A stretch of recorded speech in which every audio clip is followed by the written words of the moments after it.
जी, आपका परिचय बताइए। मेरा नाम मुकेश कुमार झा है। मैं पेशे से पत्रकार भी रहा हूं पहले, और एक सोशल ऑर्गेनाइजेशन है डॉक्टर प्रभात दास फाउंडेशन, उसका मैं सेक्रेटरी हूं। मुकेश जी, अगर आज की बात करें तो यहाँ महारानी जो उनकी द्वादशा कर्म है और राज्यपाल अभी आए थे, क्या कहना चाहते हैं इस राज परिवार के लिए और आज के कार्यक्रम को लेकर? आज के कार्यक्रम को लेकर तो आज तो राज दरभंगा के अंतिम महारानी का आज द्वादशा कर्म है, जो अंतिम कर्म है होता है वो आज है। और इस राज परिवार क्या पूरे भारतवर्ष में बहुत सारे राजघराना हैं, लेकिन आप ये जान लीजिए कि राज दरभंगा का जितना योगदान है शायद ही कोई महाराजा इतना योगदान दिए होंगे पब्लिक वेलफेयर में। मतलब और सबसे बड़ी खास बात इनकी ये रही है, इन लोगों की, इनके मतलब राज परिवार की, यदि यह दाहिने हाथ से दान देते हैं तो बाएं हाथ को पता नहीं चलता है कि उन्होंने दान भी दिया है। आप शिक्षा के क्षेत्र में ले लीजिए या स्वास्थ्य के क्षेत्र में ले लीजिए, अहम ही योगदान इनका है। उतना ही नहीं, देश के आज़ादी में जिस समय में कांग्रेस के लिए कोई जगह देने के लिए तैयार नहीं था, उसको अपना भवन खरीद के इन्होंने दिया था। और दूसरी बात, एक और बात बता देता हूँ, अंग्रेज़ के डर से बहादुर शाह जफर द्वितीय का जो वंशज था उसको कोई रखने के लिए तैयार नहीं था। इन्होंने अपना जगह दिया, और आज भीखा शाह सलामी का मजार भी है, और इन्हीं के चलते उनका परिवार यहाँ रहा था। एक सामाजिक सौहार्द का भी ये उदाहरण है इनका। और यदि आप ये देखें कि संस्कृत के लिए भी इन्होंने ऐसा किया, बिहार में एक विश्वविद्यालय है। दूसरी बात ये है कि उस समय के जो महाराज थे वो इतना उनको ज्ञान था ज्योग्राफी का कि उस समय ही वो नरोड़ा डैम तोड़वा दिए। यदि आज नरोड़ा डैम नहीं तोड़वाए होते तो बिहार डेजर्ट हो गया होता। और वही काम देखिए अभी आपको इंदिरा कैनाल से डेवलप करके राजस्थान में गंगा का पानी ले जाया जा रहा है, कोई बोलने वाला नहीं है। आने वाली दिनों में बिहार जो है वो डेजर्ट की ओर बढ़ेगा, क्योंकि जो मानसून बरसता है उसका उसमें मेन कारण होता है हिमालय का आल्बिडो, तिब्बत का पठार और थार का डेजर्ट। और आप थार को क्या कर रहे हैं, हरा भरा करके ठंडा कर रहे हैं, तो उतना कस के जेट बनेगा नहीं, न उतरेगा, न फिर मानसून होगा तो बारिश कहाँ होगी, तो समुद्र के किनारे और पहाड़ के किनारे। तो हम लोग डेजर्ट में हो जाएंगे। तो महाराज का आग्रह सोच देखिए कि उस समय नरोड़ा डैम को तोड़वा दिया इन्होंने। आपको ये बता दें कि सीवी रमन जिनको नोबेल प्राइज़ मिला, उसका हीरा भी राज दरभंगा से गया हुआ था। आज वो नहीं दिए होते तो इतनी बड़ी उपलब्धि नहीं हो पाती। क्या आज भी अभिलेख में मतलब वो हीरा दर्ज है ऐसा? हाँ, सारे अभिलेख में दर्ज हैं, आप पढ़ सकते हैं। इनके यहाँ बहुत सारी किताबें हैं। उतना ही नहीं, ये एक मांगन खवास थे मिथिला में, वो पचगजिया घराना वहाँ जो सहरसा में था वहाँ से आए थे, और उसको वर्ल्ड लेवल का आदमी महाराज ने बनाया। कलकत्ता के संगीत के अधिवेशन में उसको वह टॉप किया।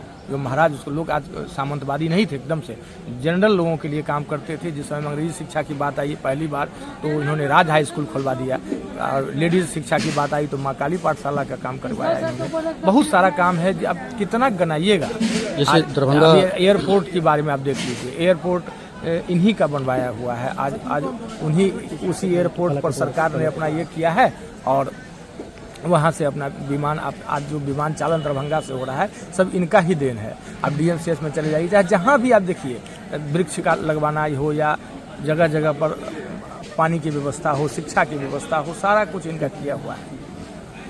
ये बताएं कि खासकर दरभंगा राज परिवार के बारे में आप बता रहे थे, जैसे दरभंगा हाउस है पूरे देश में, तो उसको लेकर क्या कहना चाहते हैं? दरभंगा हाउस है, आप इतना ही नहीं, आप ये जान लीजिए कश्मीर में जिस समय में जगह लोग नहीं ले सकते थे वहाँ भी दरभंगा हाउस है। इसका मतलब ये है कि जब दरभंगा मिथिला के लोग वहाँ जाएँ तो उनको ये मिले कि हाँ, अकबर रोड जो है अभी जहाँ कांग्रेस का ऑफिस है उसके ठीक सामने दरभंगा हाउस है। आप जाके देखा, 24 आज भी वह है। दूसरी बात कि आप पटना यूनिवर्सिटी जाइए या PMCH जाइए, जहाँ भी आप जाएंगे तो आपको कुछ न कुछ मिथिला का चिन्ह मिलेगा जो इन्हीं के द्वारा किया गया है। चाहे आप बनारस चले जाइए, जहाँ भी चले जाइए, बड़े बड़े विद्वानों की सभा यहाँ होती रही है, और उस विद्वान को संरक्षण देते रहे हैं महाराज। तो आज के जनरेशन को बहुत कुछ मतलब एवं करपात्री जी महाराज भी यहाँ के रहे हैं।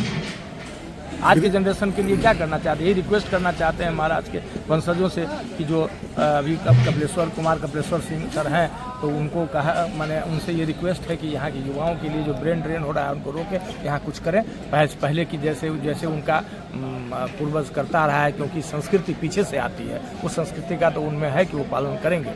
विदेशों में भी इनका ज़्यादा पकड़ रहा है। हाँ, विदेश में पकड़ रहा है। और सबसे बड़ी बात है कि आप ये जान लीजिए कि जब एक भी काम संविधान सभा हुआ जो भी हुआ तो इनसे बिना इजाज़त के कुछ नहीं होता था, इनसे पूछा जाता था क्या क्या कर रहे हैं। अब इनका कद इससे ऊंचा, कोई कद का इससे आप पता लगा सकते हैं। जो गांधी के एक गुरु थे गोपाल कृष्ण गोखले, और जिस चेयर पर महाराज बैठे हैं वो कोई सामंतवादी प्रकृति बात नहीं थी, वो सारे लोगों को सीनियर जूनियर या ज्ञान की बात थी। तो दादा भाई नौरोजी ये सब सारे बैठे हुए और गोपाल कृष्ण गोखले खड़े थे। इससे आप अंदाजा लगाइए कि महाराज का कद कितना ऊपर था। ये मैंने सामाजिक क्षेत्र की बात है। कलकत्ता वगैरह में जो इन्होंने दान दिया, जिस वजह से आज वहाँ पे हाई कोर्ट भी चल रहा है अलग अलग जगहों पे, तो क्या लग रहा है कि हर राज्य में ऐसा होना चाहिए जिससे कि दरभंगा महाराज का एक बहुत अच्छा। हाँ, दरभंगा महाराज के लिए ये होना चाहिए कि इनको तो सबसे पहले हमसे यदि आप पूछिए तो भारत रत्न मिलना चाहिए, राज परिवार को भारत रत्न मिलना चाहिए, क्योंकि कोई भी ऐसा स्टेट नहीं है, कुछ भी नहीं, ऐसा कुछ भी नहीं है जहाँ इनका योगदान नहीं हो। सब जगह आप देखिएगा इनका योगदान है। इससे बड़ा महादान कोई है ही नहीं, ऐसा कहना चाहते हैं। एकदम, ये महादानी है और पुरुषोत्तम की तरह काम किया है इन्होंने। आप यहाँ खड़े हैं, कल भी आप थे और आज भी हैं, क्या लग रहा है कि उनका काम हो रहा है अच्छे से? हाँ, ये तो मिथिला के रीति रिवाज के अनुसार जो मीमांसक जैसा हम लोग काम कर्म करते आए हैं उसका तो प्रकाष्ठा यहाँ देखने को मिलेगा, आपको मिल भी रहा है।